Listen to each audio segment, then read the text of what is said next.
बिस्मिल्लाहिर्रहमानिर्रहीम। New topic है rocket propulsion. Propulsion push को कहते हैं, धक्के को कहते हैं। रॉकेट एक ऐसा डिवाइस बनाया गया जो स्पेस शटल को ऊपर लेके जाता है, अगेंस्ट ग्रेविटी मूव करता है। क्योंकि ज़मीन की ग्रेविटी बहुत ज़्यादा है, किसी पत्थर को फेंकें, थोड़ा ऊपर जाने के बाद ज़मीन उसको वापस खींच लेती है। तो ज़मीन की ग्रेविटी से बच निकलना ख़ासा मुश्किल होता है। तो ज़मीन की ग्रेविटी के अगेंस्ट मुसलसल ट्रैवल करने के लिए जो इंस्ट्रूमेंट बनाया गया उसे रॉकेट कहते हैं। इसका बेसिक प्रिंसिपल ये है कि रॉकेट को मुस्तकिल एक अपवर्ड पुश मिलते रहना चाहिए। ये केस है वेरिएबल मास का। रॉकेट का मास कांस्टेंट नहीं होता, बल्कि मुसलसल चेंज होता रहता है, कम होता रहता है। मास के कम होने से इसका एक्सेलरेशन मुसलसल बढ़ता जाता है, तो ये ज़्यादा से ज़्यादा स्पीड गेन करता जाता है। रॉकेट, फ़र्ज़ करें ये रॉकेट है,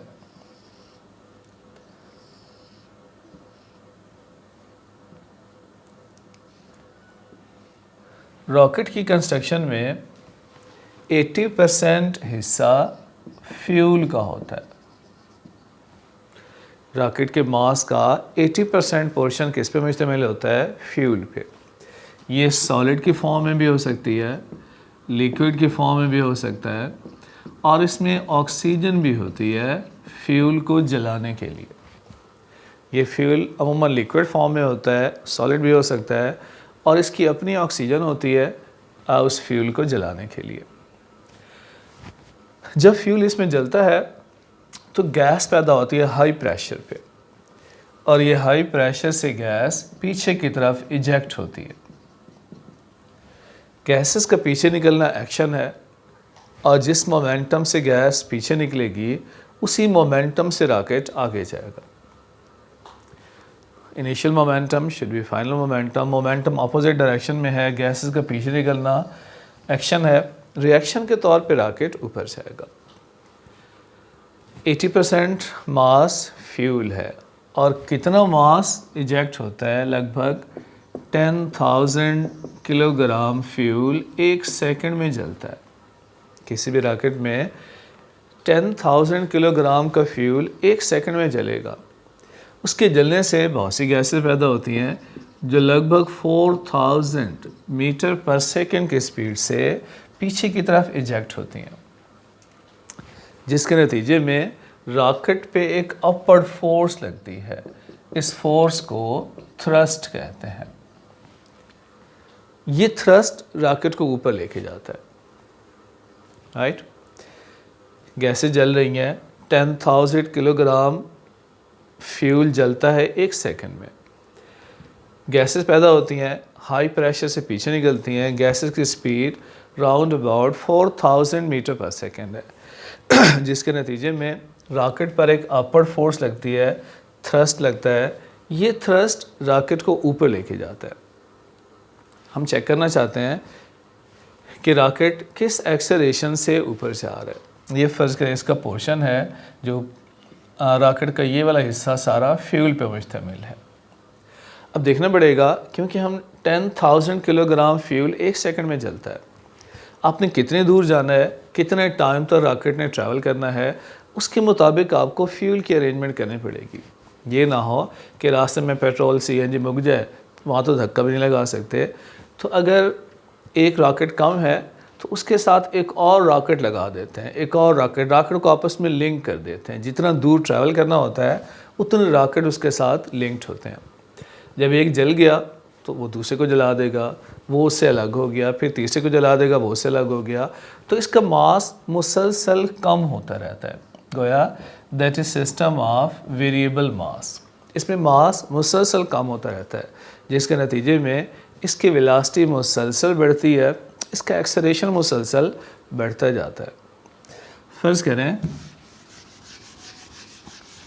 इसका एक्सेलरेशन मालूम करते हैं। Let m/t is mass of fuel burnt in time t. t time में मास कितना बर्न हो रहा है, m/t, and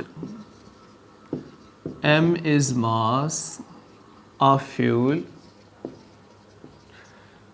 burnt in 1 second. m जो है ये है mass of fuel burnt in 1 second. Fuel के जलने से गैस पैदा हुई, गैसेस पीछे निकल रही हैं v वेलोसिटी से, तो rate of change of momentum क्या होगा? Rate of change of momentum, change in momentum divided by time. Change in momentum divided by time, ये क्या है? Mass rate of change of momentum पर यूनिट टाइम, ये किसके बराबर होता है? फोर्स के बराबर है. अब यहाँ मैंने कहा m/t, m के बराबर है, ये है mass of fuel burned in 1 second, तो आप m/t की जगह m पुट कर ले. 1 सेकेंड में कितना फ्यूल बर्न हुआ, ये mv है. और हमें पता है कि rate of change of momentum force के बराबर है, तो ये फोर्स बन गया. ये वो फोर्स है जो रॉकेट को अपवर्ड पुश कर रही है, इसको हम अपवर्ड थ्रस्ट ऑफ रॉकेट कहते हैं. अगर रॉकेट का मास कैपिटल M है और ये a एक्सेलरेशन से ऊपर जा रहा है, तो न्यूटन लॉ के मुताबिक फोर्स किसके इक्वल होता है? ma. ma is equal to mv. Acceleration of rocket होगा mv divided by capital M. तो ये एक्सेलरेशन है जिससे रॉकेट ऊपर मूव कर रहा है. अब ये इन्वर्सली है मास ऑफ रॉकेट पे, क्योंकि रॉकेट का मास मुसलसल कम हो रहा है, चेंज हो रहा है, लिहाजा एक्सेलरेशन मुसलसल बढ़ता जाएगा और रॉकेट की वेलोसिटी ज़्यादा से ज़्यादा होती जाती है. तो ये डिवाइस है जिससे हम अपवर्ड अगेंस्ट ग्रेविटी मूव करते हैं. इसको देखिएगा, कोई प्रॉब्लम हो तो बताइएगा. Thank you.